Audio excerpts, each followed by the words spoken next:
यौन शोषण के आरोपों के बीच न्यूज 18 की टीम नरसिंहपुर के गोटेगांव के पास स्वामी अविमुक्तेश्वरानंद के परमहंसी गंगा आश्रम पहुंची। न्यूज 18 की टीम आश्रम के त्रिपुरा भवन भी पहुंची, जहां पर स्वामी अविमुक्तेश्वरानंद सरस्वती का निवास बना हुआ है।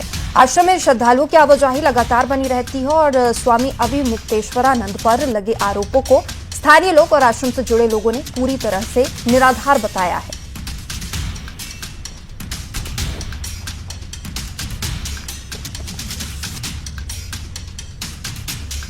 गुरुजी बहुत सज्जन प्रवृत्ति के व्यक्ति हैं। उन पर ये आरोप लगाए गए हैं, ये बिल्कुल मिथ्या है और इन आरोपों पे गंभीर रूप से जांच होनी चाहिए और जो इस पे दोषी निकलता है उस पर कठोर कार्रवाई होनी चाहिए। इस वक्त मैं मौजूद हूँ नरसिंहपुर के परमहंसी गंगा आश्रम में।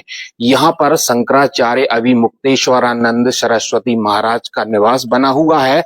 आश्रम यह कोई साधारण आश्रम नहीं है, क्योंकि यहाँ पर ब्रह्मलीन जगत गुरु शंकराचार्य स्वामी सरस्वती स्वरूपानंद जी महाराज का निवास हुआ करता था, जो कि अब शंकराचार्य अविमुक्तेश्वरानंद महाराज जी का निवास बना हुआ है। आप देख सकते हैं बड़े साधारण ही तरीके से यहाँ पर यह पूरा इलाका है।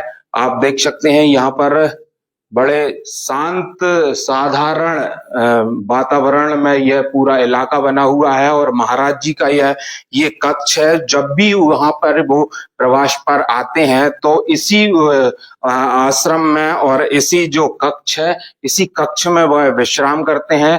आप देख सकते हैं एक बड़े साधारण तरीके से जो एक बेड आपको नजर आ रहा है और हम पूरे इस आश्रम में आपको तस्वीरें दिखा रहे हैं। महाराज जी के कक्ष की यह पूरी तस्वीर है और ये तीसरी फ्लोर पर यह आश्रम बना हुआ है और यहाँ पर जो मैदान है, पूरा ग्राउंड है, खुला हुआ पूरा ग्राउंड है। आप देख सकते हैं यहाँ पर जिस तरीके के जो आरोप लगाए गए हैं, यहाँ के जो लोगों का साफ कहना है कि इस तरह के जो आरोप हैं वो निराधार हैं। महाराज जी का जो चरित्र है यहाँ पर बड़े सुंदर स्वच्छ चरित्र है, तो इस तरीके के जो आरोप लगाए गए हैं महाराज जी के ऊपर वो बेहद ही निंदनीय बता रहे हैं यहाँ के लोग और बड़ी कड़ी कार्रवाई, इस तरीके के जो आरोप लगाने वालों पर कड़ी कार्रवाई की मांग कर रहे हैं।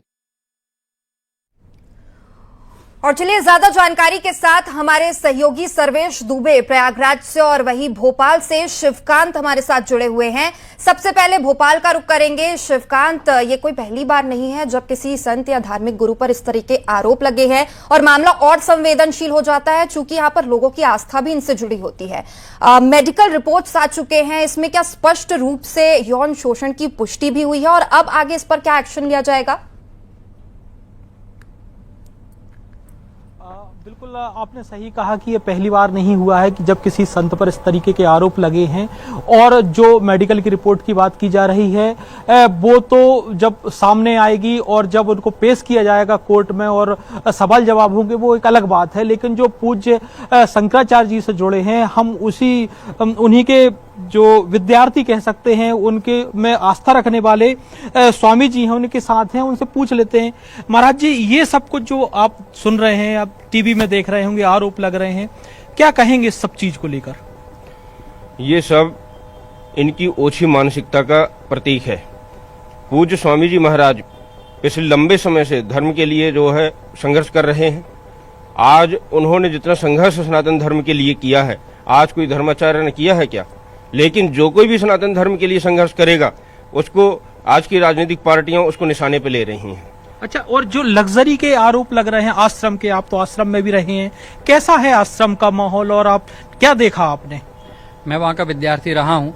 आप ये बताइए, जब एक ही लाइन में सारे कक्ष बना दिए जाएं और विद्यार्थी वहाँ अध्ययन कर रहे हों ताकि नजर रखी जा सके, अगर लोग कहें कि लग्जरी है, आप आएंगे, आप उठेंगे बैठेंगे तो हम आपको कुर्सी ना दें, सोफा ना दें, तो उसको कोई लग्जरी कहता है कि आज के समय में ये लग्जरी का प्रतीक है? और अगर आप लग्जरी भी कह रहे हैं तो हमारे धर्म के धर्म सम्राट जगत गुरु शंकराचार्य हैं, हम राजा, सबसे बड़ा महाराज उन्हीं को कहा जाता है। अगर हम सुविधा दे देंगे तो इसमें लग्जरियस का क्या मतलब है? आप बताइए, लग्जरी का क्या अर्थ है? आप कैसे लग्जरी को क्या देखते हैं आप? नहीं, जो आरोप लग रहे हैं, जो एक भूमिका जिसका नाम आ रहा है वो आरोप लगा रही है। ये सब ओछी मानसिकता के लोग हैं। अगर आप हमारे यहाँ आए और हमने आपको अगर सुविधा नहीं दे पाए किसी कारण, बस आपकी मानसिकता को समझते हुए हम आपसे कहें कि देवी आप यहाँ से चले जाइए, अभी हमारे यहाँ व्यवस्था की कमी है, तो इसका क्या मतलब है कि मतलब आप आरोप लगा दोगे, प्रत्यारोप लगा दोगे। हमको मानसिकता समझ में आती है, हमको समझ में आ रहा होगा कि भाई आपकी स्थिति नहीं है यहाँ पे, हम आपको ज्यादा रख सकें। महाराज जी, जो जिस तरीके के आरोप लग रहे हैं, आपको क्या लग रहा है, इसमें दम है या कोई खुन्नस है या फिर निष्पक्ष जांच होनी चाहिए? महाराज जी, शंकराचार्य जी स्वयं कह रहे हैं कि निष्पक्ष जांच होनी चाहिए, सब मीडिया ट्रायल हो जाने दो।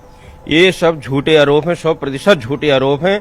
केवल और केवल उनकी जो गो रक्षा के लिए जो आवाज उन्होंने उठाई, बुलंद करी है पूरे भारत देश में, जो सनातन धर्म के लिए असली हिंदू, सनातन हिंदू का मुद्दा जो उन्होंने उठाया है, उसके कारण ये सब आरोप प्रत्यारोप हो रहे हैं और उनकी छवि को धूमिल करने का प्रयास है। रही बात ये जो स्विमिंग पूल की बात जो उठी है, स्विमिंग पूल हमारे जो ब्रह्मलीन जगतगुरु शंकराचार्य जी महाराज रहिए। प्रयागराज से हमारे सहयोगी सर्वेश दुबे भी हमारे साथ जुड़े हुए हैं। सर्वेश, प्रयागराज में ही ये पूरा मामला दर्ज किया गया और ये भी जानकारी है कि यहाँ पर भी ऐसे कृत्य के आरोप लगे हैं। हालांकि जो भक्त हैं वो तो इसका खंडन कर रहे हैं और इसके साथ ही जो स्वामी अविमुक्तेश्वरानंद है उन्होंने खुद खंडन किया है, लेकिन किसके दावों में कितना दम है ये जानना बेहद जरूरी हो जाता है। क्या अब तक आपके पास डिटेल है पूरे मामले को लेकर?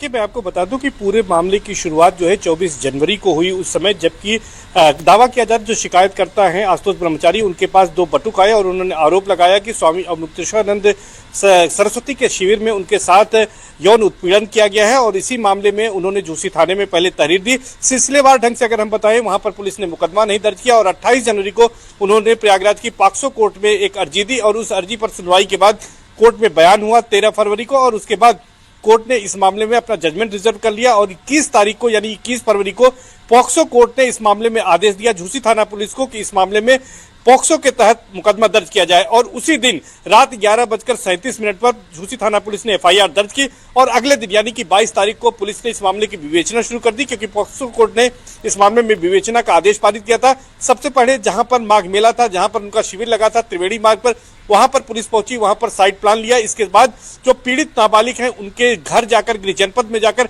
वहां पर उनके बयान दर्ज किए गए और उसके बाद कल यानी कि एक दिन पहले अभी मैं आपको बता दूं कि यहां पर प्रयागराज लाकर बच्चों का मेडिकल कराया गया और मेडिकल में अब ये कहा जा रहा है, दावा किया जा रहा है खुद शिकायतकर्ता आशुतोष ब्रह्मचारी की ओर से कि दुष्कर्म के आरोपी की पुष्टि हो गई है। यानी कि इस बीच ये बड़ी खबर यही है कि दुष्कर्म के आरोपों की पुष्टि हो गई है और जो घटनाक्रम है वो लगातार बढ़ रहा है। 24 फरवरी को स्वामी अवमुक्तेश्वरानंद सरस्वती और उनके शिष्य मुकुंदानंद हाईकोर्ट पहुंच जाते हैं और यहां पहुंचने के बाद उन्होंने एंटीसिपेटरी बेल यानी अग्रिम जमानत अर्जी दाखिल कर दी है, जिसकी लिस्टिंग हो चुकी है और कल जस्टिस जितेंद्र कुमार सिन्हा की सिंगल बेंच में उस पर सुनवाई होनी है। अब ये देखना होगा कि कोर्ट तमाम यहाँ पर साक्ष्यों, सबूतों और हर पक्ष को सुनने के बाद अग्रिम जमानत अर्जी पर क्या फैसला सुनाती है, उस पर सारा दारोमदार टिका रहेगा। अगर सर्वेश, तो अब पूरी नजर इस पूरे मामले में किस तरीके से जांच होती है और जांच में क्या सामने आता है उस पर रहेगी। फिलहाल आप दोनों का बहुत बहुत शुक्रिया तमाम जानकारी के लिए।